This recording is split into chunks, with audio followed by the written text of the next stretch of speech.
doggone, Larry Davis. So you're driving solo now, huh? Yep.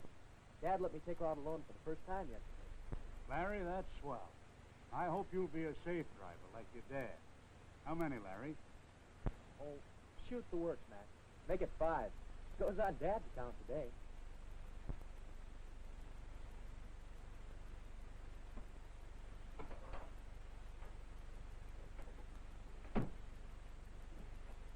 About being a safe driver, Mac. I'm going to be the safest driver you ever saw. Dad said I can have the car a lot if I take good care of it. If I don't bang it up or do anything that costs extra money. Well, there's more to it than driving safely to keep a car from costing extra money. Well, what do you mean, Mac? I mean driving economic. Economically? How can you drive economically? Some cars just burn more gas and oil than others. Depends on the kind of car you drive. I got news for you, Larry. Can you stick around for a few minutes? Sure, Mac. Pull your car over there.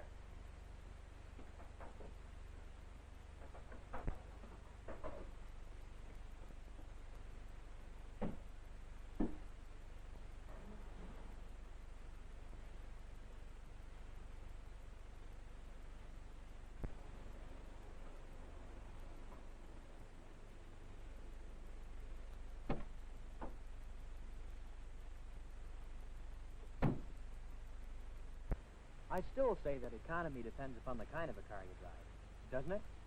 Some drivers go a lot farther and for a lot less money, and with the same kind of car. Now, take your dad, for instance. Your dad's what I call an inexpensive driver. Why, some of the people that trade here with the same kind of cars cost them twice as much to drive, and simply because of the way they drive. Oh, you're kidding, aren't you, Mac? No, Larry, I'm not kidding. I'm serious. You had my job, Larry, you'll see what I mean. Almost everybody here in town deals with me. I've got a list right up here of what I call my inexpensive drivers. The good drivers who get the most miles out of their cars for the least money. Believe me, there aren't very many of them either. You said Dad's on your list, didn't you? Yeah. Your dad gets the most miles per gallon out of this model car of anybody else here in this town. But even your dad could save car expense in other ways. Mac, what's the secret formula? I'm going to have to buy gas out of my own money after today. But I don't get it, Mac. Why are you interested in economy? I should think you'd want people to spend money. You see, Larry, I figure it this way. I'm in the business of selling service to my friends and neighbors. And I want them to keep on being my friends, and I want them to keep on being my customers. So I figure it this way. If I can help them get the most miles per dollar out of their cars, they're going to keep on being my friends and customers for a long time to come. Well, that makes sense. Yeah. Economical driving has become sort of a hobby with me. I've made quite a study of it in the past 25 years. Well, Mac, maybe you can save a little gas or oil by the way you drive. But in the long run, it costs a certain amount of money to maintain any car. You can't do anything about it. Larry, you can do something about it. See that poster over there gotten out by the Safety Council? It says just what I've been trying to tell you. Let's go over and take a look at it. Drive cheaply and you drive safely. Save engine wear, clutch, brakes, tires, and gasoline. Can you really save on all those things? You sure can, Larry. Well, what's the most important, Mac? Everything is important. The big things and the little things. Now, for instance, take the finish on your car there. To keep it looking bright and new, you want to wash it frequently. And that goes for the chrome as well as the paint. You see, washing not only removes the dirt, but it removes all the corrosive substances, such as salt and calcium chloride, that you pick up while you're driving along the road. Well, keeping this buggy clean is one of my regular jobs. Well, believe me, Larry, that pays off. That's why your dad always gets such a good trade-in. Let's go over and take a look at that car over there. Now, this car belongs to what I call an expensive driver. He doesn't take any care of it. See the way these dents are starting to rust through? And yet the man who owns this car is always kicking because he doesn't get enough for his cars when he trades them in. I see what you mean now, Mac. But what about those other things on the list? I mean it. I'm serious. Okay, Larry, you asked for it. Let's go right down the list, starting with engine wear. In cold weather particularly, I believe in babying an engine a little when you start it. And in cold weather, you should always let your engine run for a minute or two before you drive it off. You see, cold oil doesn't circulate as freely as warm oil. And any time of the year, once the car is underway, I always give my engine time to hit its stride. You know, your car is like a good runner or a fast track man. It has to warm up slowly. So watch your temperature gauge. When it reaches normal, that means it's okay with your engine to drive normally in all gears. And I know from experience that climbing hills can be mighty hard on your engine, too. If your engine strains and labors in high gear, shift down. When you shift down, you'll climb the hill just as fast and with no extra wear on your engine. Of course, if your car has an automatic transmission, it'll take care of itself. But right now, we're talking about a car like your family. Well, it makes sense to me, Mac. What's next on the list? The clutch. And you can save on that, too, by learning to do just one simple little thing. Keep your left foot on the floor. On the floor? Yes, sir. By keeping it there, you can't ride the clutch and unconsciously cause the slippage that grinds away the clutch lining. Clutch work runs into big bills. Just remember, keep your left foot on the floor until you actually need to use the clutch. When you start your car moving, let the clutch out slowly and step on the gas slowly. Fast jackrabbit starts help wear out the clutch, the tires, and the whole car. And another thing. On a hill, use the foot brake to keep your car from rolling back. And if you kill your engine on a hill, either use the foot brake or the handbrake to hold the car. Holding your car by slipping the clutch not only causes a lot of extra clutch wear, it's not safe. You know, of course, that the clutch works in close coordination with the brakes, or at least you should make them work that way. But you'd be surprised how few people do it. When you're going to stop the car, apply the brakes, but don't touch the clutch, so the drag of your engine helps the brakes slow the car. Then, just before the car stops, push in the clutch pedal so you won't kill the engine. Always start slowing down in plenty of time to keep from jamming on your brakes. Shift to second gear, for here again, the drag of the engine will help to slow the car. And fan your brakes to keep from overheating them going down steep hills. For the easier you are on your brakes, the longer they're going to last, the longer your tires will last. And by all means, keep your brakes in adjustment. It saves money in the long run, and it may save your life. Those last two, Mac, tires and gas, they seem to be the things you can save the money on. Yeah, that's right, Larry. Now take tires. Most people spend a whole lot more on tires than they really need to, especially since there are so many simple little things they can do to get more mileage out of their tires. For example, it's smart to check your tire pressure regularly.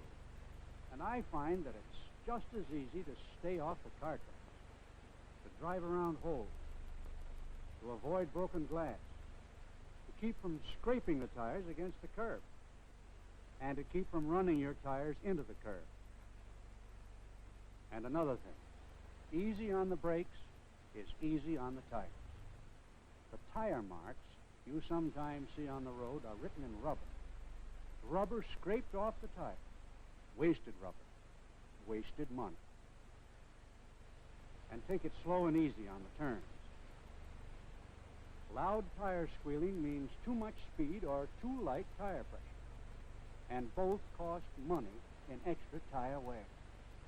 Not too long ago, I saw some tests of what actually happens to a tire in a fast turn. You know, you could actually see the rubber flying off that tire, ground to bits. And that rubber flying away is money flying away. The modern tire has a lot of miles built into it. Miles that you throw away when you stop and start too fast. You know, people do funny things sometimes. You know old Mrs. Martin? Oh, yeah, I know her. Well, yesterday she came bumping in here on a flat tire. Wait a minute, I'll show you.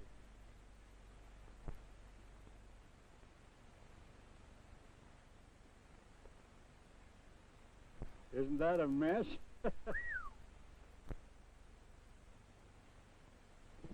So I went out. She says, young man, I've just had a puncture, and I want you to fix it for me. I'm going up the bank, and I'll be back in half an hour. I said, Mrs. Markham, that tire is ruined. Why didn't you call somebody and have it fixed on the road or get towed in? She says, young man, I just drove that tire 4 blocks.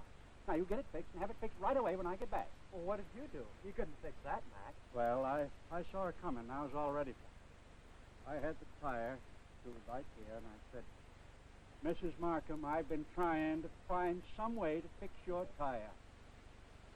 She almost blew her top then, but she shelled out for a new tire and tube just the same. Then a whole lot cheaper for her if she paid for a towing job or having the tire fixed out on the road. If people that have punctures would only get somebody to fix it, they don't know how to do it themselves, they'd save themselves a world of money. Hey, Mac, what time does Mr. Donaldson want his car? Not till 5 o'clock, Jack. Is Mr. Donaldson on your list of inexpensive drivers? Oh, he sure is, Larry, right at the top.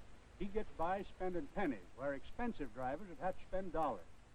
Have you got time to listen to the rest of it? Well, sure, Mac. I have if you have. All right, let's go over and sit down.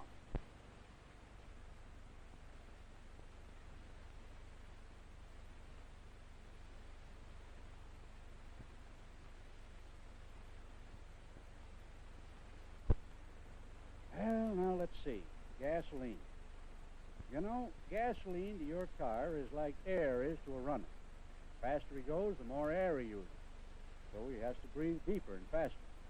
And when a car goes fast, it uses more gas.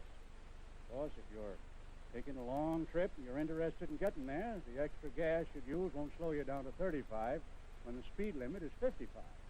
But on the highway or in town, you can save a lot of gas just for the way you drive. Let's start at the beginning. The way you start your car, how you use the choke, and how you shift are especially important to you, since your car doesn't have an automatic choke or an automatic transmission. To start a cold engine, pull the choke out. Just as soon as the engine starts, push the choke in at least halfway. You push it in all the way as soon as the engine runs smoothly without it.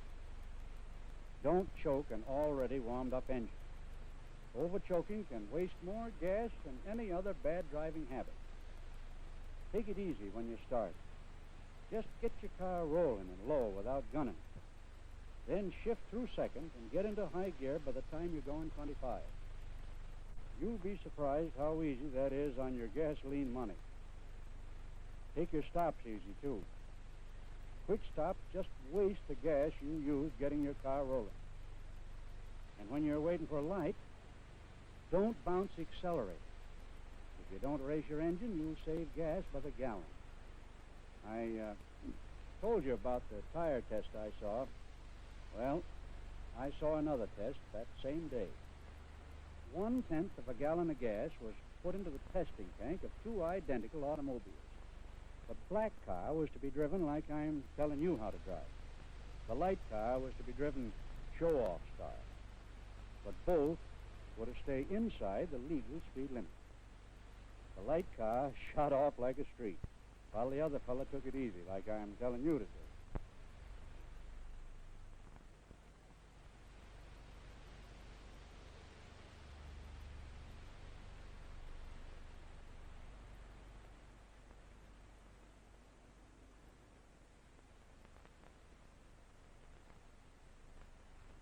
In no time at all, the light car was stalled, out of gas. In only a couple of seconds, the properly driven car rolled by and went on. And by golly, it went almost twice as far as the other car. I could hardly believe it myself. It just goes to show you that good driving pays off any way you take it. More miles per gallon or more money in the pocket. Well, Larry, that's the story of getting the most out of your car for the money. Gee, thanks, Mac. Let me see if I've got it all straight. You save on engine wear by warming the engine up thoroughly before starting off. By driving slowly at first, to let the engine hit its stride, and shifting into a lower gear when the engine's working too hard. You save your clutch by keeping your left foot on the floor, by avoiding jackrabbit starts, By using your hand brake or foot brake to keep the car from rolling backward. You save your brakes by letting the engine help brake the car whenever possible.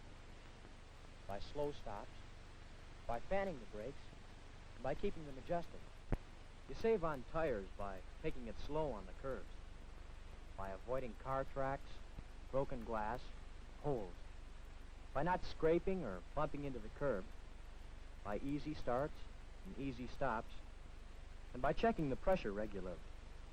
And you save on gas by properly choking, by keeping your foot off the accelerator when you're stopped in traffic, and by shifting into high by the time you're going 25. Well, that's all there is to it. You save on everything and you get there just as fast. Gosh, Mac, thanks a million. I won't forget a word of it. You know, I better head for home.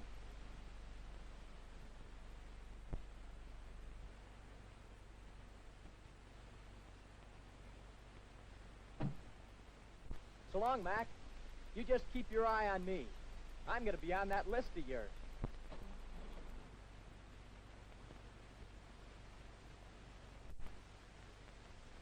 I bet he will at that.